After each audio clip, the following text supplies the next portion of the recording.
Sir नमस्कार, बहुत स्वागत है आपका। Please have a seat. Thank you. हमारे साथ अनिल गर्ग जी जुड़ चुके हैं, पॉलिटिकल एक्सपर्ट हैं, उनका भी स्वागत करते हैं। सर नमस्कार, बहुत स्वागत है आपका जेके 24/7 न्यूज़ में। Please have a seat.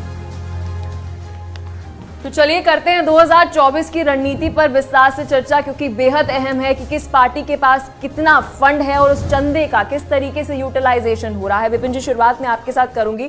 2024 की जब हम बात कर रहे हैं और पिछले 5 सालों का जब हमने आकलन किया, तो बीजेपी और कांग्रेस में बड़ा अंतर है, लेकिन अंतर सीटों के साथ साथ फंड्स में भी है। क्या कहना चाहेंगे, किसका कैंपेन कितना मजबूत है इस वक्त?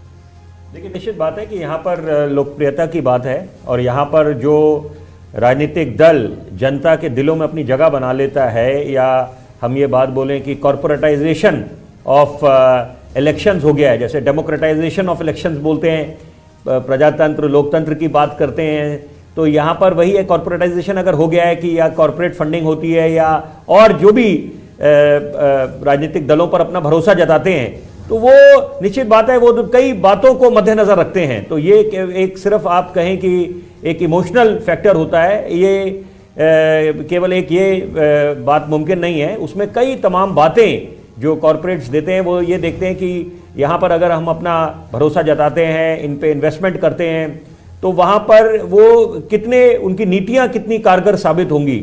और सबसे बड़ी बात है कि आप जब देश को कितना आगे ले जाने में सक्षम होंगे। साथ में अगर हम कॉरपोरेट जगत की बात करें तो वहाँ पर वो देखते हैं कि कितने ईज ऑफ डूइंग बिजनेस की अगर हम बात करें, और कई सरकार की महत्वाकांक्षी योजनाएं हैं, make in India, skill India, digital, उसमें कितना अमल हो रहा है और कितना एक कॉरपोरेट्स को कितनी नई एक उनके लिए जैसे बोला जाता है कि एक ट्रांसपेरेंसी लाएंगे, अकाउंटेबिलिटी होगी, और साथ में सबसे बड़ी बात है कि उनको जो बिजनेस करने में कितना सरकार का समर्थन होगा, उनकी नीतियां कितनी सकारात्मक होंगी।